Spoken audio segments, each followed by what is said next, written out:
지난 8월 한 달간 우리는 이재훈 담임 목사님의 말씀을 통하여서 왜 우리가 전신갑주를 입어야 하는지, 왜 영적으로 우리가 무장되어야 하는지에 대해 들었습니다. 우리의 저 마귀가 우리를 공격하기 위해 얼마나 수많은 술수를 쓰고 계략을 쓰고 우리를 넘어뜨리기 위해 지금 이 시간에도 엿보고 있는지를 모릅니다. 그래서 우리는 이 공격으로부터 막아낼 뿐만이 아니라 도리어 우리가 마귀를 공격하기 위해 갖추어야 될 전신갑주에 대해 함께 나누려고 합니다. 에베소서는 굉장히 중요한 말씀들을 많이 담고 있습니다. 그런데 특별히 에베소서 중에서 가장 핵심적인 말씀이 있다고 한다면 오늘 우리가 함께 읽은 6장 10절부터 20절까지의 말씀이 아닌가 싶습니다. 특별히 6장 10절에 보면 이 단어로 이렇게 시작하고 있습니다. 마지막으로 라고 시작되고 있죠. 어디서 많이 들어본 이야기 아닙니까? 마지막으로. 학교에서 조회할 때 교장 선생님이 마지막으로 라는 말을 한 10번은 하는 것 같아요. 계속 본인의 이야기를 하기 위한 마지막으로가 아니라 정말 중요한 이야기다라고 이야기하고 있는 것이죠. 사도 바울이 성도들에게 편지를 쓸 때 마지막으로 이런 말들을 이제 끝에 하는 경우가 있는데요. 이것은 여기 집중해 주십시오. 이게 진짜 중요한 부분입니다. 여러분들 이 전의 내용도 중요했지만 진짜 중요한 내용, 이 말씀 중에 말씀을, 이 진리의 말씀을 내가 핵심적으로 이야기를 하겠다라고 이야기하고 있는 것입니다. 그래서 집중해 달라고 하는 이 말, 마지막으로 다음에 나오는 이 핵심 중에 핵심, 11절과 13절 말씀에 나와 있는데요. 어떻게 나와 있냐면요, 똑같은 말씀으로 나와 있습니다. 11절에는 하나님의 전신갑주를 입으십시오 라고 나와 있고요. 13절에는 이렇게 나와 있습니다. 그러므로 하나님의 전신갑주를 입으십시오 라고 나와 있습니다. 사도 바울이 치열한 삶의 현장에서 살아가는 에베소 교인들을 위해서 바울이 로마 감옥에서 안타까운 심정으로 쓴 편지가 바로 에베소서인데요. 이 에베소서를 읽는 독자들, 그 당시에 에베소라는 도시에서 살아가던 그 성도들은 굉장히 치열한 영적 전쟁을 하며 살아가고 있었습니다. 이 지역은, 이 도시는 로마의 5대 도시 중에 하나였습니다. 그러니까 로마를 비롯하여서 5개의 큰 도시가 있었는데 그 중에 하나가 바로 에베소 지역이었다라는 것이죠. 그리고 소아시아 지방의 수도 역할을 하던 곳이 바로 이 도시였습니다. 그래서 얼마나 많은 사람들이 살았겠습니까? 그리고 또 얼마나 많은 다양한 종교와 다양한 인종의 사람들이 그 도시에 모여 살았겠습니까? 그뿐만이 아닙니다. 다양한 인종 속에서 살아가는 것도 힘들어 죽겠는데 교회 안에 와보니 이방인 그리스도인과 유대계에서 개종한 유대인 그리스도인들이 함께 혼재되어 신앙생활을 하고 있었습니다.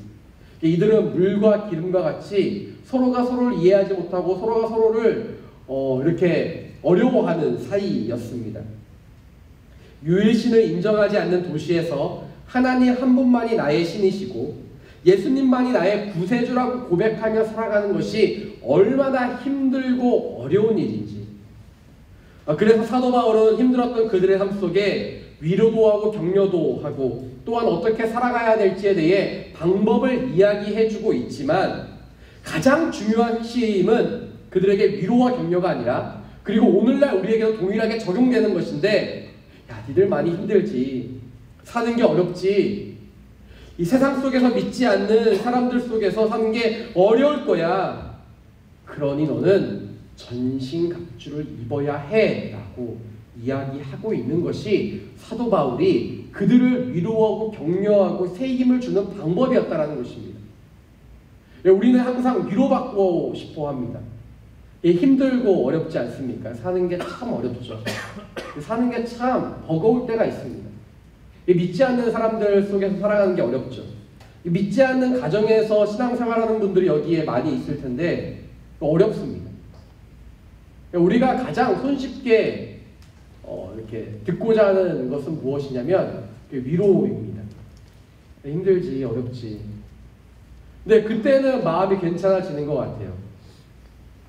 그 다음에는 위로의 말을 듣고 격려의 말을 들으면 나아집니까? 위로와 격려의 말이 너무나도 필요하긴 하지만 진짜 우리가 그 안에서 믿지 않는 사람들 속에서 어떻게 살아가야 될지에 대해 진짜 누군가 알려주지 않는다면 매일마다 똑같은 일들이 반복되는 거예요. 힘들고 어렵고 위로받고 격려받고 힘들고 어렵고 위로받고 격려받고 끝나지 않는 쳇바퀴를 돌아가는 다람쥐와 같이 우리는 그렇게 살아갈 수밖에 없다라는 것입니다. 신앙생활을 한다는 것은 결코 쉽지 않습니다. 어렵고 힘이 듭니다. 왜냐하면 마귀는 우리를 계속해서 공격하기 때문이에요. 우리를 항상 지금도 넘어뜨리려고 하기 있기 때문입니다. 그래서 신앙생활의 터전은 꽃밭으로 이루어진 아름다운 곳이 아니라 치열한 전쟁의 터전입니다. 여러분 이것을 분명히 아셔야 됩니다. 신앙생활하면 좋다고 누가 이야기하던가요? 누가 이야기합니까? 저는 좋은 적보다 힘든 적이 더 많았던 것 같아요. 축복을 받는 것은 분명한 것 같은데 결코 쉽지 않습니다. 매일마다 긴장의 연속이에요. 설교 준비를 할 때는 얼마나 마음이 어려워지는 일들이 많은지 몰라요. 기도만 좀 더 열심히 하려고 하면 힘들고 어려운 일들이 얼마나 많은지 몰라요. 신앙생활 제대로 해보려고 하면 왜 이렇게 힘들고 어려운 일이 많은가요? 힘들고 어렵지 않을 때가 있습니다. 영적으로 나태해지고 아무것도 안 하면 돼요. 기도도 안 하고 말씀도 안 읽고 예배도 안 드리고 그냥 교회라는 곳에 나가긴 나가지만 예배를 드리는 건지 드리지 않는 건지 말씀을 듣긴 듣지만 이 귀로 들어왔다 이 귀로 흘러나가. 지금 그런 분 안 계시죠? 자, 마귀의 공격입니다. 일어나세요. 할렐루야. 여러분들을 피곤하게 하고 졸리게 하는 게 마귀의 계략이라는 거예요. 말씀을 들으려고 하면 어려워요. 말씀을 들으려고 하면 지금 당장 겪지 않아도 될 그 일이 왜 이렇게 걱정이 되는지 몰라요. 말씀만 들으려고 하면 회사의 일이 그렇게 집중이 잘 돼요. 이거 이렇게 했어야 되는데 다음 주에 가서 이거 해야겠다. 집에 놔두고 온 거는 왜 이렇게 생각이 많이 납니까? 왜 이렇게 걱정 근심은 말씀 듣는 시간에 집중이 잘 되는지 몰라요. 근데 우리가 말씀을 아예 듣지 않기로 결단을 하면 여러분들에게 그러한 일들이 없습니다. 어려운 일들이 없습니다. 그래서 신앙에 제대로 되게 신앙생활을 하는 사람들은 꽃길보다 치열한 전투의 현장에 살아가는 그러한 일들을 더 많이 겪게 되는 것이죠. 사도 바울은 바로 그 점을 상기시키며 힘들고 어려운 것이 당연한 것이라고 이야기하고 있는 것입니다.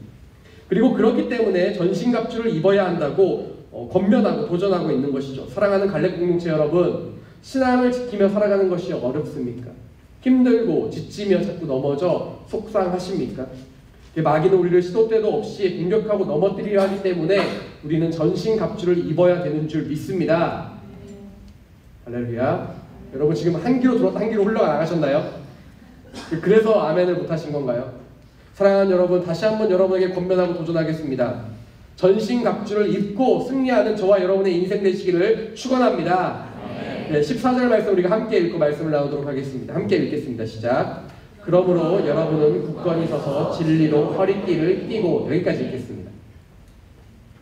오늘 우리가 이제 오늘부터 6주 동안 함께 나눌 말씀은요, 전신갑주에 대해 함께 어떤 것들이 있고 어떻게 그것이 영적으로 의미가 있는지에 대해 함께 나누고자 하는데요. 말씀에서 전신갑주는 6가지로 이루어져 있다고 나오고 있습니다. 제가 게임을 좋아하지 않지만 게임 좋아하시는 분들이 있는지 모르겠어요. 특별히 저는 롤플레잉 게임을 별로 안 좋아해요. 시간이 너무 오래 걸려요. 레벨 1부터 레벨 뭐 이렇게 쭉 올리려면 시간도 많이 들고 돈도 많이 들고 어려워서 저는 이렇게 간단하게 하는 게임을 하면 했지 그런 게임 별로 안 좋아하는데, 롤플레잉 게임을 해보신 분들은 아실 거예요. 캐릭터를 레벨 1부터 해가지고 이렇게 사냥터에 가서 뭔가 사냥을 해야 돼요. 사냥을 하고 뭐 하면은 레벨 1, 레벨 2, 레벨 3 이렇게 막 나옵니다. 그리고 뭔가 싸우고 어느 장소에 가서 뭔가 이렇게 뭔가를 깨고 이렇게 하면은, 스테이지를 깨고 하면은 아이템들이 나와요. 그것을 획득해서 그 캐릭터에 장착을 하죠. 그 아이템을 획득하는 것을 우리가 다른 말로 무엇이라고 합니까? 득템. 득템이라고 합니다. 저는 저와 여러분이 오늘부터 이제 6주 동안 우리가 6번의 시간 동안 여러 가지 군대의 복장들을 함께 나누게 될 텐데, 영적인 득템을 하시기를 축원합니다. 옆에 있는 분들에게 축복해 보시겠어요? 6주 동안 영적인 득템을 하십시오. 영적인 득템을 해야 됩니다. 첫 번째 득템, 아이템은 무엇인가? 여러분, 이 스테이지는 지나가고 말아요. 그래서 오늘 이 아이템을 득템하지 않으면 여러분들이 이 득템을 또 언제 득템할지 모릅니다. 아이템을 득템할지 몰라요. 오늘의 아이템을 소개해드리겠습니다. 허리띠입니다. 39,900원에 살 수가 없습니다. 오직 말씀으로만 얻을 수 있는 아이템이 바로 이 허리띠입니다. 이 허리띠라는 것은요, 요즘에는 허리띠 안 하시는 분들이 참 많은 것 같아요, 그렇죠? 패션이기도 하고 허리띠를 안 하는 이렇게 뭐 청바지 입고 할 때는 잘 안 하시잖아요. 그리고 정장을 입을 때는 허리띠를 꼭 해야 되는 것 같습니다. 그래서 저도 오늘 허리띠를 하고 나왔는데요. 이 허리띠를 하면은 좋은 점들이 있어요. 이렇게 바지가 혹시 내려갈까 아니면 뭐 다른 것들이 이렇게 움직이지 않을 수 있는, 그래서 활동하기 굉장히 좋습니다. 제가 가방을 하나 가지고 나왔어요. 이 가방으로 말할 것 같으면 제가 결혼 전 마지막 여행 때 산 가방인데요. 여행을 하기 위해 산 가방이죠. 그 트레킹을 하기 위해 제가 지난번 설교 때도 한번 이야기해드렸던 것 같아요. 산티아고 순례길 하기 위해서 이 가방이 필요하다고 샀습니다. 굉장히 큰 가방이에요. 이게 한 40리터 되나요? 굉장히 큰 가방이 비쌉니다. 옷이 올라가는데. 근데 제가 이 가방을 쓰기 전에는 왜 등산용 가방이나 트레킹용 가방이 따로 있는지를 몰랐어요. 첫 번째는 제가 여러분에게 판매하려고 하는 게 아니에요. 이 제품이 좋긴 한데요. 이 가방의 좋은 점은 뭐냐면요, 인체공학적 설계가 되어 있기 때문에 매면 굉장히 편합니다. 그런데 제가 하루에 30km, 40km씩 걸을 때 제가 이 가방을 써보니까 좋은 점이 있었어요. 왜 비싼 가방을 사는지, 그리고 왜 이렇게 허리와 또 여기 원래 이렇게 끈이 있었거든요. 그래갖고 가슴에도 이렇게 그 고리가 있어서 멜 수 있었습니다. 이 허리와 가슴에 고리를 메고 걸어가면요, 웃기신가요? 이 정장이 하니까 좀 웃기죠? 이렇게 하면은 되게 좋아요. 왜냐면은 지탱하고 딱 묶어주기 때문에 움직이질 않는 거예요.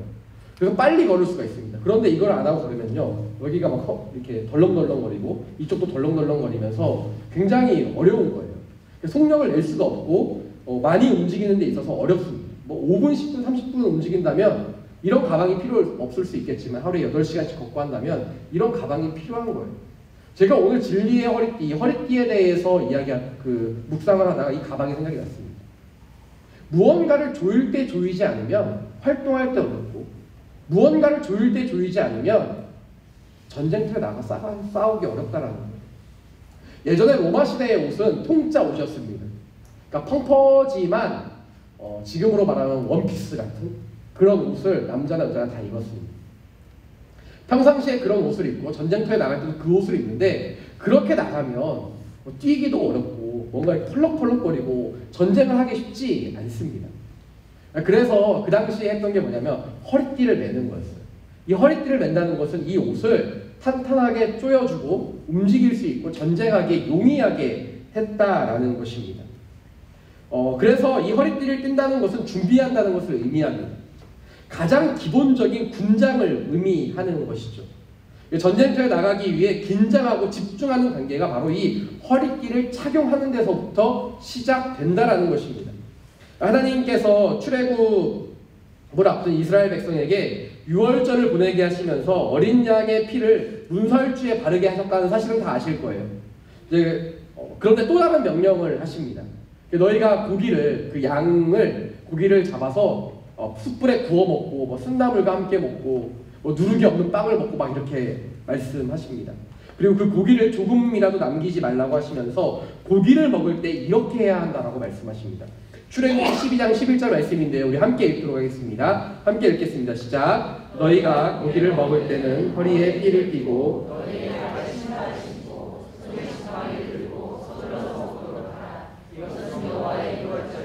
여러분 이상하지 않습니까? 고기를 먹을 때 왜 허리에 띠를 띠고 발에 신발을 신고 손에 지팡이를 들고 서둘러서 먹으라고 할까요? 아시는 분? 감사합니다. 여러분들은 굉장히 겸손하신 것 같아요. 말씀에 대해 굉장히 해박한데 제가 이렇게 설교를 준비한 것을 충분히 할 수 있도록 아무도 손을 들지 않아 주셔서 참 감사합니다. 제가 이 말씀을 묵상하면서 이상한 거예요. 왜냐하면 6월절을 지내고 나면요, 출애굽을 할 수 있습니다.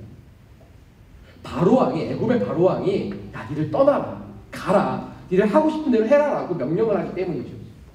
그러면 그때부터 천천히 짐을 싸고 하나씩 챙겨서 충분히 나갈 수 있는 시간이 있을 텐데, 급하게 먹고 허리에 띠를 띠고 신발을 신으라는 것은 무엇이냐면, 지팡이를 들라는 것은 무엇이냐면, 너희가 빨리 갈 준비를 해라 라는 의미가 똑같거든요.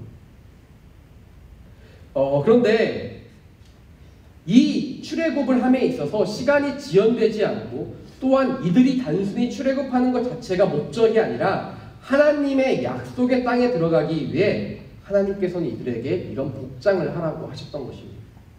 단순히 광야로 나가는 것까지만 목적이었다면, 단순히 바로의 명령을 듣는 것까지만 목적이었다면, 그냥 그들이 어떠한 복장에 있든지, 펑퍼짐한 복장에 있든지 루즈한 복장에 있든지 간에 괜찮았을 거예요.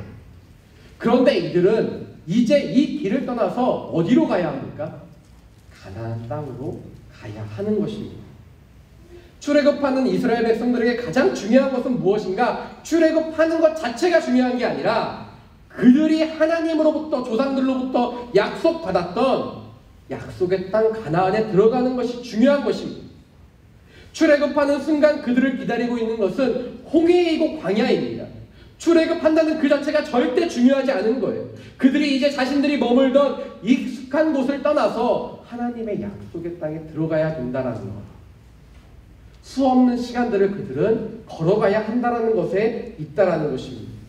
자신들의 신분이 변화된다는 거예요. 하나님의 백성으로서 살아가게 된다는 것입니다. 여러분, 이 말씀이 우리에게 주는 영적인 메시지는 무엇입니까? 내가 교회를 다니는 것으로 만족할 수 없다는 겁니다. 우리가 예수님을 믿는다고 하면 우리에게 약속된 궁극의 땅으로 가야 한다는 거예요. 교회 다니는 것으로 만족하는 인생이 아니고, 예배를 드린다는 것 자체로, 오늘 지금 이 시간에 여기에 앉아있는 것 자체로 만족하는 인생이 아니라, 우리가 이 시간들을 쌓고 쌓아서 어디로 가야 합니까?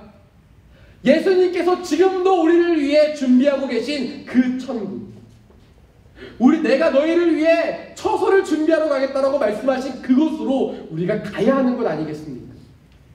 신앙생활을 한다는 것, 교회를 다닌다는 것, 그냥 말씀을 듣는다는 것, 이곳에 일주일에 한 번씩 나와 두세 시간씩 앉아있는다는 것, 이것이 절대 우리에게 안정감이나 위로를 줄 수 없다는 것입니다.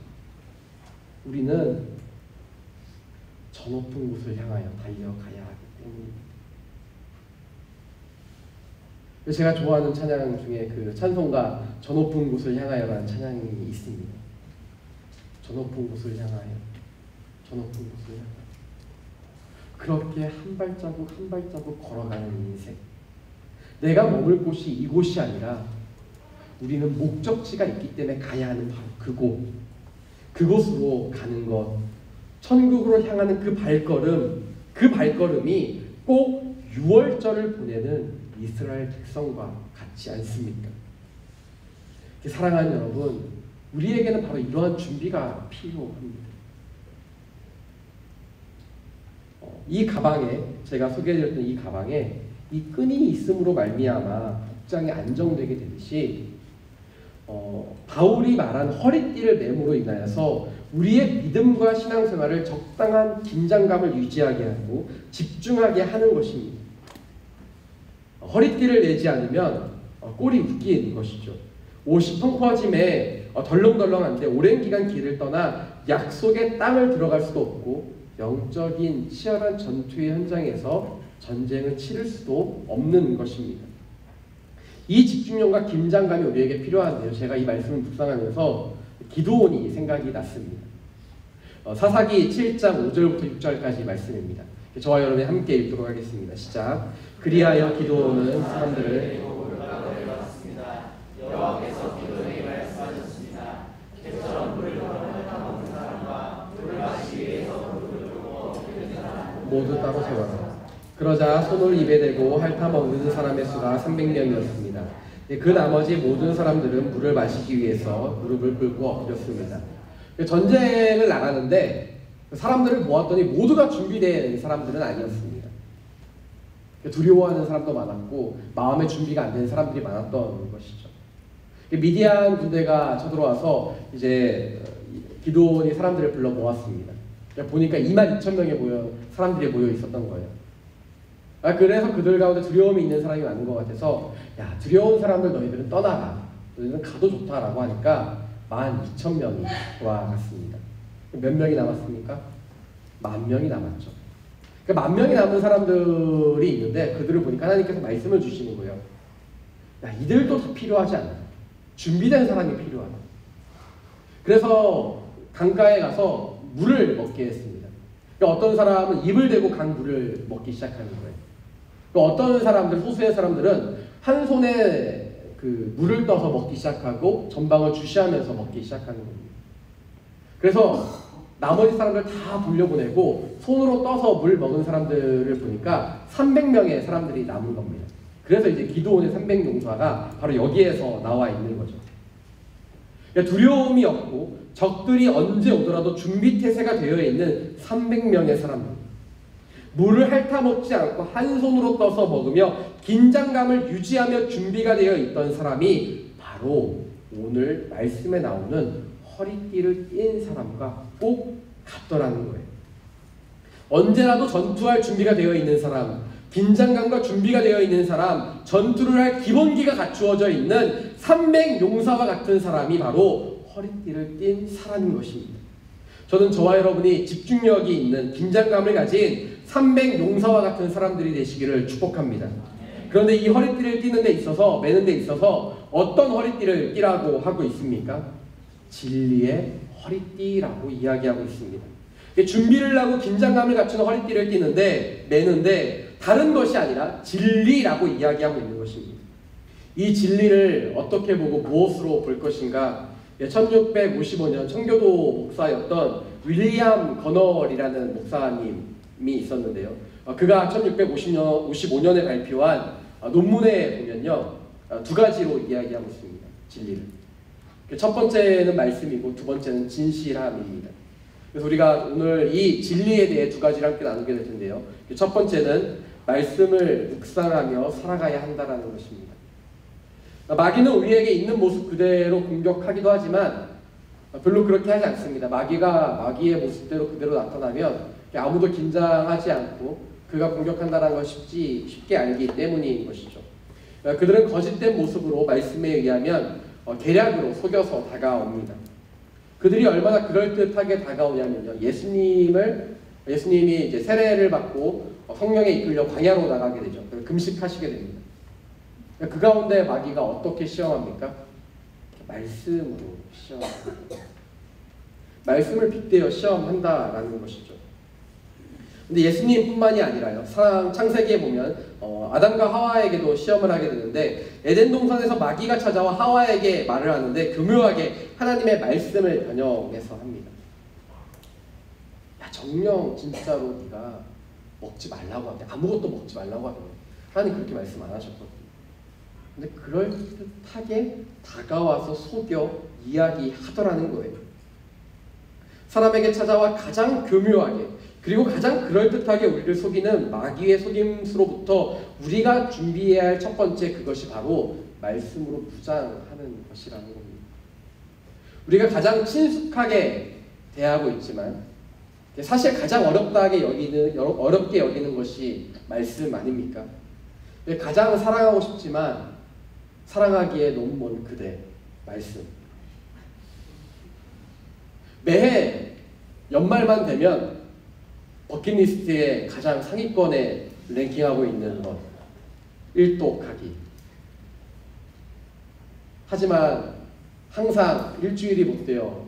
쓰러지고 넘어지고 너무 사랑하지만 사랑하기 때문에 보낼 수밖에 없는 그것, 말씀 아닙니까? 매 말씀을 읽겠노라고 다짐하지만 참 어렵습니다. 말씀을 읽다 보면 말씀이 왜 이렇게 궁금한지 모르겠어요. 궁금해서 이것저것 찾아보고 천천히 읽다 보면 조금씩 알겠는데 말씀을 읽는 속도가 너무 느려져요. 그럼 어떻게 됩니까? 속도를 줄여야 되는가, 말씀을 깊이를 줄여야 되는가, 이것도 저것도 나는 선택하지 못하겠어. 를 포기하게 되는 거예요. 괜찮습니다. 말씀을 읽을 땐 충분히 읽으시고 공부할 때는 따로 공부하셔야 됩니다. 그래야만 우리가 말씀을 읽을 수도 있고 알 수 있기 때문인 것이죠. 이렇게 너무 역사상 가장 많이 읽힌 책이 성경이라고 하는데 가장 읽히지 않는 책 또한 성경인 것 같습니다. 그런데 오늘 하나님께서 우리에게 마귀와 전쟁하기 전에 너는 이 말씀으로 동염해라 이야기하고 있습니다. 왜냐하면 이 말씀이 우리에게 힘이 되기 때문이죠. 말씀을 묵상하고 이 말씀이 내 안에 살아 숨쉴 때 능히 모든 것을 이겨낼 수 있습니다. 삼손 이야기 너무 잘 아시죠? 삼손 이야기에 대한 말씀 한 구절 읽고 계속 나누었으면 좋겠습니다. 사사기 16장 20절 말씀인데 함께 읽겠습니다. 시작. 들릴라가 말했습니다. 삼손 블레셋 사람들이 당신에게 들이닥쳤어요. 그가 잠에서 깨어 말했습니다. 내가 이제처럼 나가서 성질러 버리겠다. 그러나 그는 여호와께서 자기에게서 떠나신 것을 알지 못했습니다. 그러니까 블레셋 군대가 왔다고 하자 삼손이 이전처럼 자신이 힘을 내고 다 쓸어버릴 수 있을 줄 알았어요. 그런데 그가 힘을 낼 수 없었습니다. 그 이유에 대해 성경은 무엇이라 이야기하고 있냐면 하나님께서 그를 떠났기 때문이다라고 말씀하고 있습니다. 여호와께서 떠나신 것을 그는 알지 못했죠. 자신이 가진 힘이 자신의 힘인 줄 알았습니다. 자신이 가진 능력이 온전히 내 것인 줄 알았어요. 하나님께서 허락하신 것인 줄을 몰랐던 것이죠. 그래서 그가 조금 죄를 지어도 조금 하나님을 떠나 있어도 그는 그대로 힘을 낼 수 있을 줄 알았지만 전혀 그렇지 않았습니다. 하나님이 떠나가시자 그에게 있던 모든 힘은 없어지고 말았던 것입니다. 사랑하는 갈렙 공동체 여러분, 하나님이 나의 힘이 되고 능력이 되시는 줄 믿습니다. 하나님이 내 삶의 근원의 힘이 되십니다. 내게 있는 것이 당연한 것이라 여기지 마십시오. 하나님이 내게서 떠나면 내 능력과 힘은 떠나게 되는 것이에요. 하나님이 나와 함께 하시지 않는다면 나는 지금 있는 그 자리에서 추락해 끝없는 곳으로 떨어질 수밖에 없다는 것을 명심하시기를 바랍니다. 그래서 우리는 여기서 중요한 것을 하나 깨닫게 되는데요. 하나님의 전신갑주는 내가 아니라 하나님이 주신다라는 거예요. 내가 입을 수 있는 게 아니라는 것입니다. 하나님이 나와 함께 하시면 내가 그 안에 거하게 되면 어떻게 되는가? 나는 전신갑주로 중무장하게 되는 것입니다. 내가 가지고 있는 지식과 돈과 인맥으로 되어지는 것이 절대 아니라는 것입니다. 오직 하나님으로부터 가능한 것입니다. 그래서 오늘 본문 말씀에 에베소서 6장 10절 말씀에 보면 이렇게 나와 있습니다. 함께 읽겠습니다. 시작. 마지막으로 여러분은 주 안에서 그리고 주의 힘의 능력으로 강건해지십시오. 아멘. 주의 힘의 능력으로 어떻게 하라고 나와 있습니까? 강건해지십시오 라고 나와 있습니다. 강건해지다. 이것은 파워를 이야기하는 것이 아닙니다. 외적인 힘이 아니라 어떤 일을 해내는 알맞은 지식과 지혜, 끊임없는 의지를 말하고 있는 것입니다. 즉 내면의 깊이와 성숙을 이야기하고 있다는 거예요. 내가 뭔가 주님의 힘으로 강건해지고 주님의 힘을 받으면 뭔가 이렇게 치유의 은사도 나타날 것 같고 지혜의 은사를 받으면 공부도 되게 잘할 것 같고 막 귀신에게 네가 누구냐 하면 네 이름이 무엇이냐 하면 막 걔가 막 무서워하고 내가 예수도 알고 내가 네 이름도 알겠다 하면서 막 떠나가고 이렇게 될 줄 알지만 그런 차원의 문제가 아니라는 거예요. 오늘 사도 바울이 이야기하고 있는 것은 무엇인가? 네가 강건해진다는 것은 너희가 주 예수님과 가까워지는 것이다 라고 말씀하고 있는 것입니다. 그래서 진리의 허리띠를 띠는 것은 첫 번째 관문과 같은 것입니다.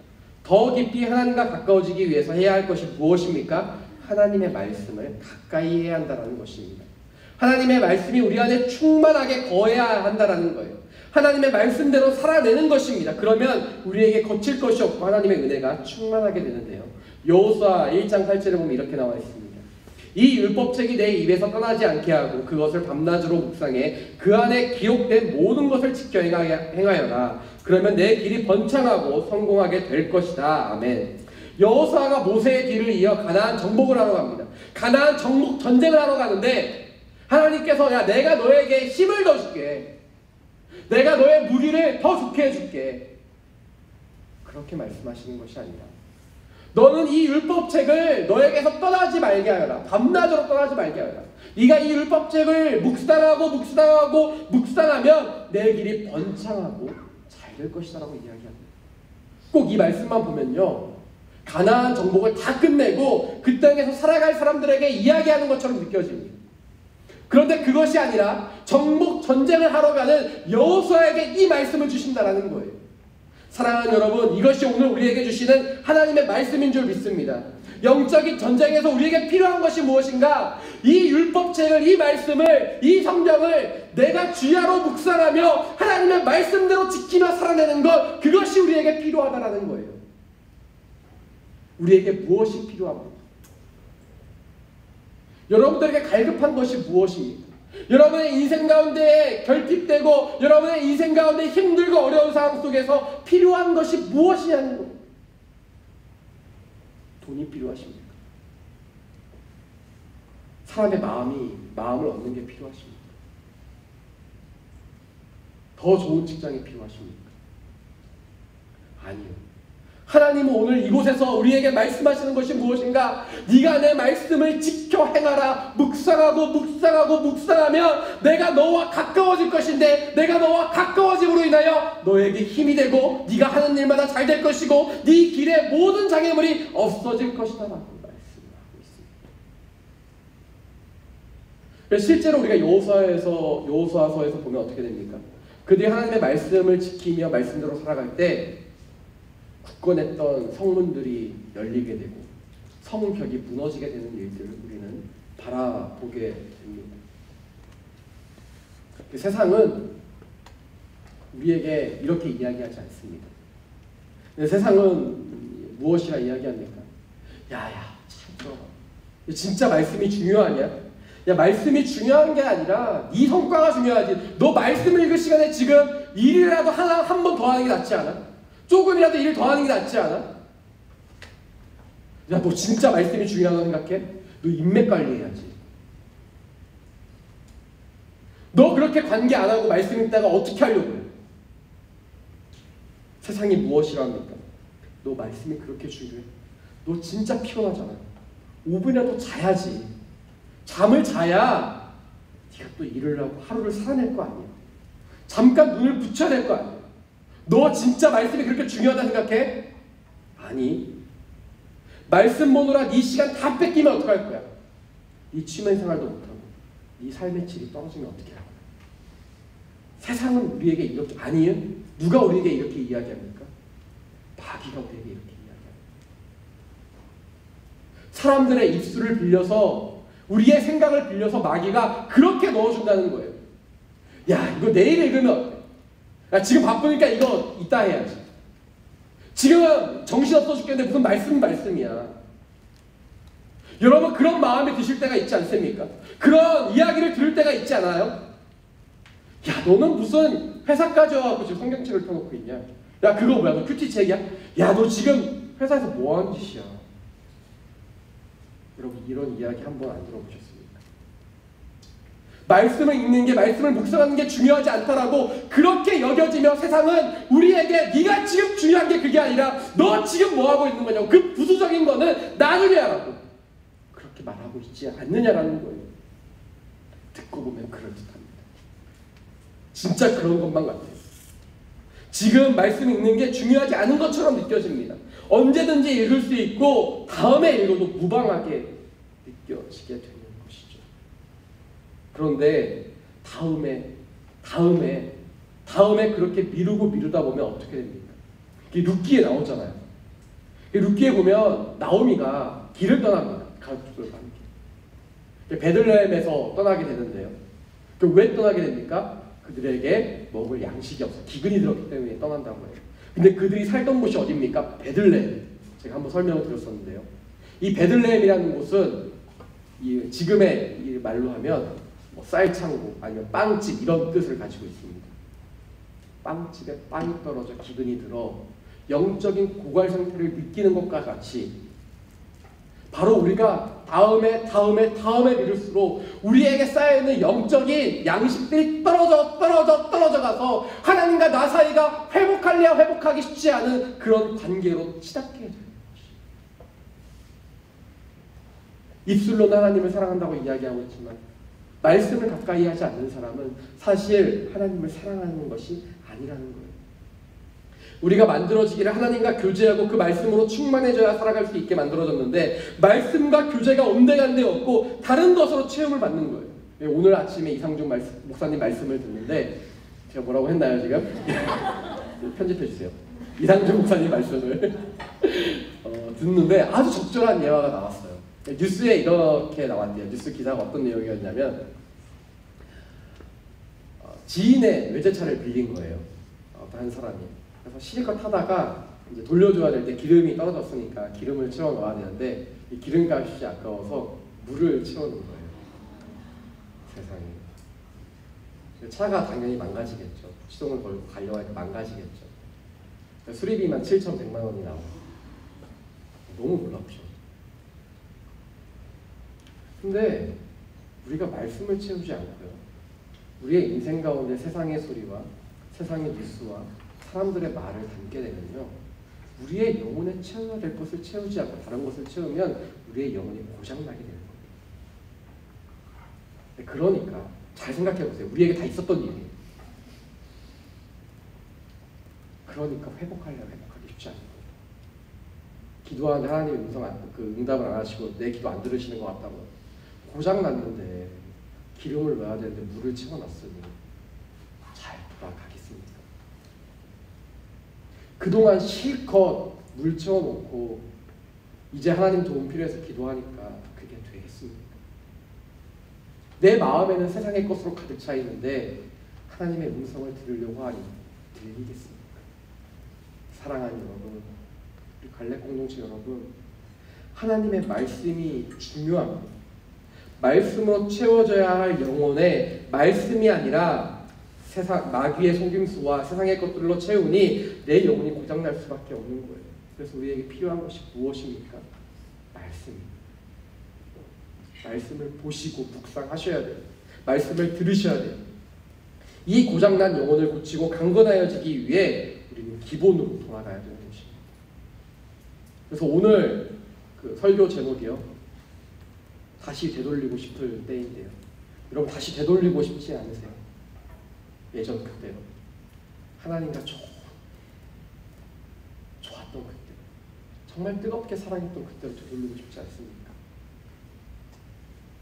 그러면 기본으로 돌아가야 됩니다. 먼저. 말씀을 보세요. 안 읽히세요? 한 절이라도 읽으세요. 오늘 한 절 읽으면 내일은 2절 읽을 수 있겠죠.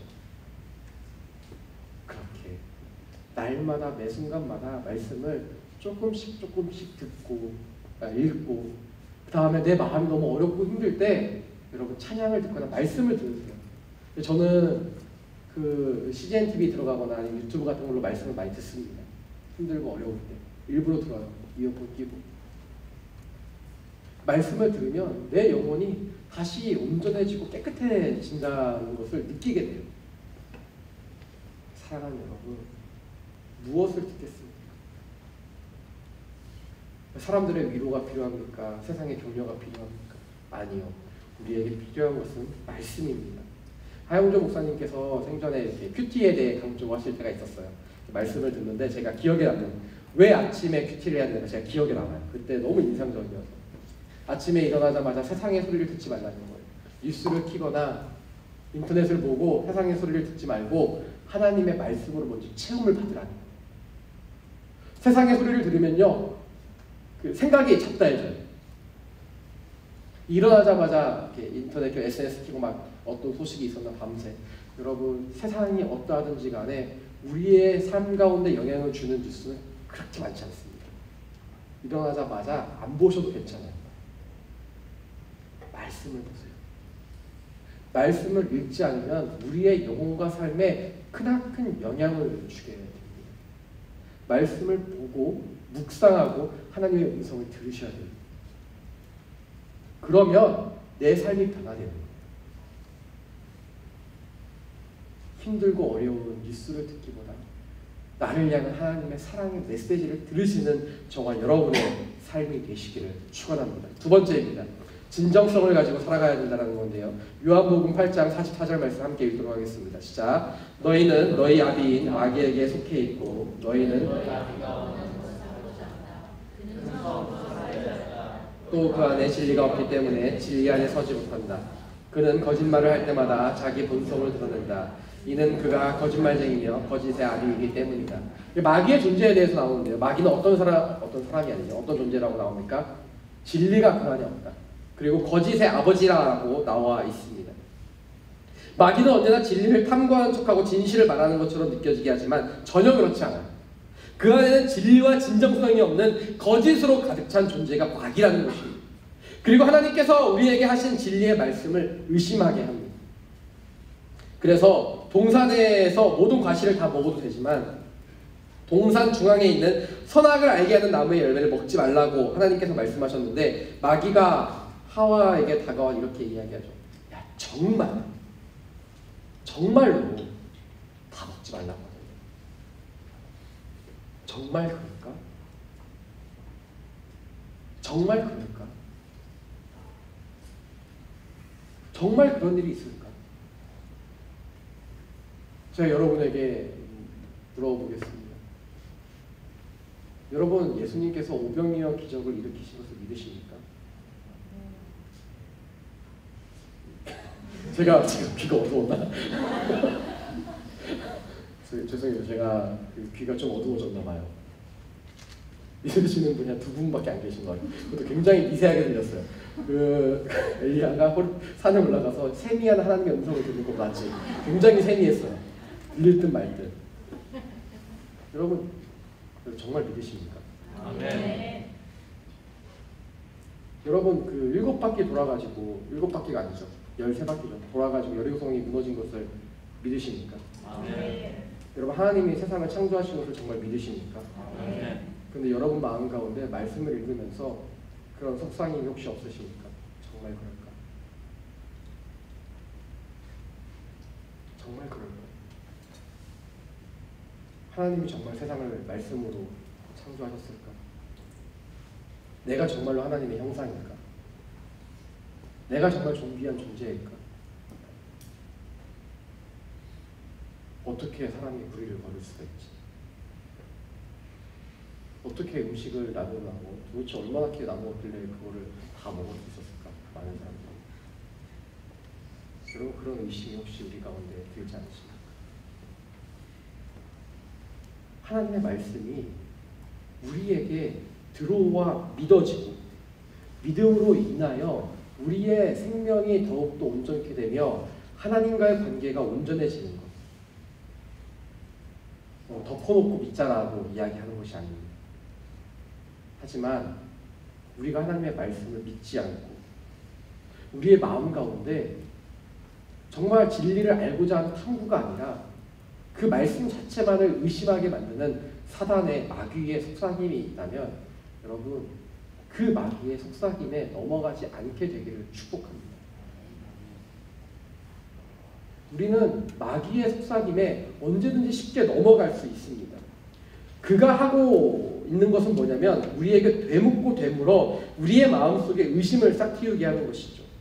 진리의 말씀이 우리 안에 뿌리 내리지 못하도록 하는 것입니다. 진실한 하나님을 대적하고 우리에게 진실함을 잃어버리게 하는 존재가 바로 마귀라는 것입니다. 그래서 하나님께서 이스라엘 백성을 향해 이렇게 말씀하셨습니다. 신명기 6장 5절 말씀인데요. 너는 내 마음을 다하고 영혼을 다하고 힘을 다해서 내 하나님 여호와를 사랑하여. 하나님을 사랑하는데 온 마음을 다하여 사랑해야 된다라고 말하고 있습니다. 진정성을 가지고 살아가야 된다라고 말하고 있는 것이죠. 하나님을 사랑하는데 그 사랑을 나눌 수가 없다라는 것을 이야기합니다. 가식적으로 사랑할 수 없음을 이야기하는 거예요. 사랑한다 말은 하지만 그 마음에 사랑이 없는 것, 그것을 경계해야 한다라고 이야기하고 있습니다. 그런 사람을 예수님께서 무엇이라 말씀하셨냐면요, 외식하는 자들 혹은 누룩이 있는 자들이라고 말씀하셨습니다. 외식과 누룩을 조심하지 않으면 우리는 하나님의 백성이 아니라 종교인으로 살아갈 수밖에 없는 것입니다. 교회 다니는 종교인이 되겠습니까? 하나님을 사랑하는 하나님의 자녀가 되시겠습니까?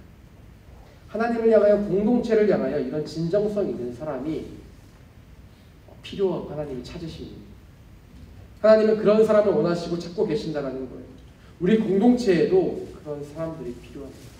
그런 사람을 디모데와 같은 사람이라고 이야기할 수 있는데요. 빌립보서 2장 20절 21절 말씀 함께 읽도록 하겠습니다. 시작. 디모데와 같은 마음을 품고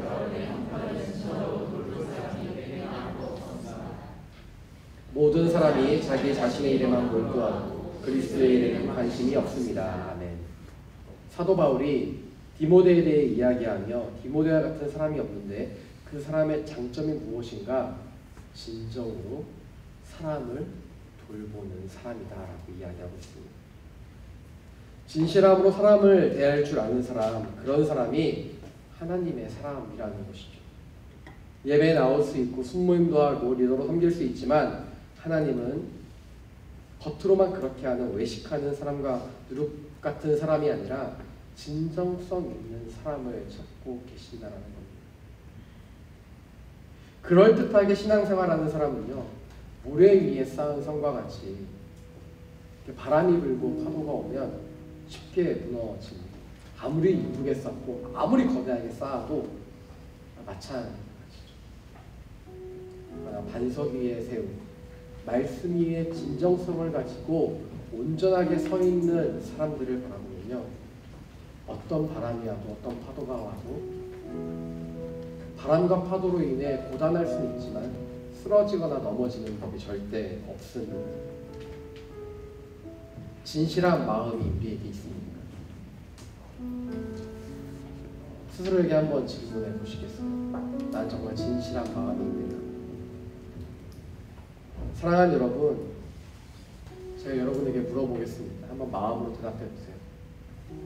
여러분 정말 주님을 사랑하십니까? 예수님께서 베드로에게 물으셨던 것처럼 오늘 주님이 우리 각자에게 묻고 계십니다. 네가 나를 사랑하느냐? 네가 나를 사랑하느냐? 네가 나를 사랑하느냐? 무엇이나 대답하시겠습니까? 제가 진실로 주님을 사랑합니다. 전심으로 주님을 더 알게 원합니다. 주님과 더 가까이 가고 싶습니다라고 고백할 수 있겠습니다. 주님 우리의 마음을 다 아십니다. 베드로의 고백처럼 내가 주를 사랑하는 것을 주께서 아시나요? 그렇게 자신 있게 대답하실 분이 이 자리에 계신가요? 사랑하는 여러분, 우리 공동체는 9월 마지막 주까지 이번 텀을 마치고 개편을 하게 됩니다. 새로운 리더를 놓고 수많은 사람들이 기도를 하고 있지만 제가 오늘 아침에 말씀을 묵상하고 이 마지막 결론을 묵상하면서 이런 생각이 드는 거예요. 훌륭한 목사가 훌륭한 공동체를 만드는 것이 아니라 훌륭한 공동체, 훌륭한 목사를 만드는 거예요. 기도하는 수넌이 훌륭한 순장을 만들며 기도하는 지체들이 훌륭한 공동체를 만듭니다. 진정성 있는 리더를 만나고 싶다면 진정으로 기도해야 합니다. 나를 사랑해주는 리더를 만나고 싶다면 전심으로 기도해야 합니다. 좋은 목사, 그렇게 함께 신앙생활 하고 싶다면 여러분이 저를 위해 기도해 주셔야 돼요. 우리는 어느 누구도 혼자 살아갈 수 없고 함께 손을 붙잡고 나아가기 때문인 것이죠. 사랑하는 여러분, 진실한 기도, 진정성 있는 사랑, 거짓과 편협과 논리와 판단이 난무한 세상 속에서 우리는 용납과 사랑을 배워야 할 필요가 있을지 모르겠습니다.